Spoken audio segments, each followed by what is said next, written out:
حضور اقدس صلی اللہ علیہ وسلم کا ارشاد ہے کہ دنیا ملعون ہے، اور جو کچھ دنیا میں ہے سب ملعون اللہ کے رحمت سے دور ہے، مگر اللہ کا ذکر اور وہ چیزیں جو اس کے قریب ہو، وہ عالم اور طلسم ہے۔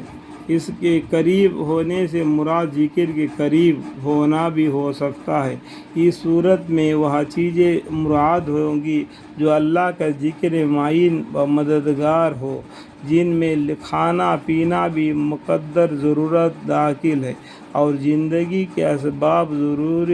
ضرور یہ بھی اس میں داخل ہے۔ اور اس صورت میں اللہ کا ذکر ہر چیز کو جو عبادت کے قابل سے وہ شامل ہے، اور یہ بھی ہو سکتا ہے کہ اس کے قریب ہونے سے اللہ کا قرب مراد ہوتی ہے۔ اس صورت میں ساری عبادتیں اس میں داخل ہوگی، اور اللہ کا ذکر سے محفوظ ذکر مراد ہوگا، اور دونوں صورتوں میں علم ان میں خود داخل ہو گیا تھا۔ پہلے صورت میں اس وجہ سے کہ علم ہی اللہ کے ذکر کے قریب لے جاتا ہے کہ بے علمی ناتوانی خدا را شانہ خود، بغیر علم کے اللہ کو پہچان نہیں سکتا، اور دوسری صورت میں اس وجہ سے علم سے بڑھ کر کون عبادت ہوگی، لیکن اس کے باوجود پھر عالم اور طالب علم علیحدہ اہتمام کی وجہ سے فرمایا کہ علم بہت ہی بڑی دولت ہے۔ ایک حدیث میں آیا کہ علم کا صرف اللہ کے لیے سیکھنا اللہ کے خوف کے حکم میں ہے، اور اس کی طلب یعنی تلاش کے لیے کہیں جانا عبادت ہے، اس کا یاد کرنا تسبیح ہے، اور اس کی تحقیقات میں بحث کرنا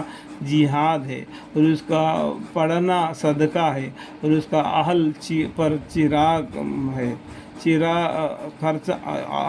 پر خرچہ کرنا اللہ کے یہاں قرب ہے۔ اس لیے کہ علم جائز ناجائز کا پہچاننے کے لیے علامت ہے، اور جنت کے راستوں کا نشانہ ہے، وحشت میں جی بہلانے والا ہے، اور سفر کا ساتھی ہے۔ کتاب کا دیکھنا دونوں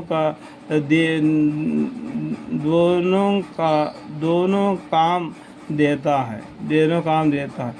کے لیے حق تعالی شانہ اس کی وجہ سے ایک جماعت علماء کو بلند مرتبہ کرتا ہے کہ وہ خیر کی طرف بلانے والے ہوتے ہیں، اور اسے امام ہوتے ہیں کہ ان کی نشانی قدم پر چلا جائے، اور ان کے الفاظ کا اتباع کیا جائے، ان کے رائے کی طرف رجوع کیا جائے۔ فرشتے ان سے دوستی کرنے کی رغبت کرتے ہیں، اپنے پروں کو برکت حاصل کرنے کے لیے یا محبت کے طور پر ان پر پھیلتے ہیں، اور ہر طرح اور خشک چیزیں دنیا کی ان کے لیے مغفرت کی دعا کرتی ہے، حتیٰ کہ سمندر کا مچھلیاں اور جنگل کے درندے اور چوپائیاں اور زہریلے جانور سانپ وغیرہ تک بھی دعائے مغفرت کرتی رہتی ہے، اور یہ سب اس لیے کہ علم والوں کی روشنی سے ہے، آنکھوں کا نور ہے۔ علم کی وجہ سے بندہ امت کے بہترین افراد تک پہنچ جاتا ہے، دنیا اور آخرت کے بلند مرتبوں کو حاصل کر لیتا ہے۔ اس کا مطلب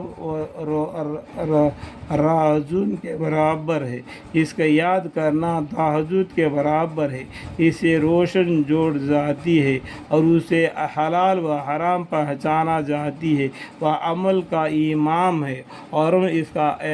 کا تابع ہے۔ سعد لوگوں کو اس کا الہام کیا جاتا ہے، اور بدبخت اس سے محروم رہتے ہیں۔ اس حدیث پر مجموعی طور سے بعض نے کلام کیا ہے کہ لیکن جس قسم کے فضائل اس میں ذکر کیے گئے ہیں، ان کے تائید دوسری روایت سے بھی ہوتی ہے، نیز ان کے علاوہ اور بہت سے فضائل حدیث کی کتابوں میں بکثرت آئے ہیں۔ اس وجہ سے عالم اور طالب علم کو ناقص طور سے حدیث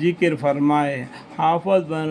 قاسم رحمۃ اللہ علیہ ایک مشہور محدث ہے، انہوں نے ایک بستی مبسوط رسال عربی میں کے نام سے ذکر کی فضائل میں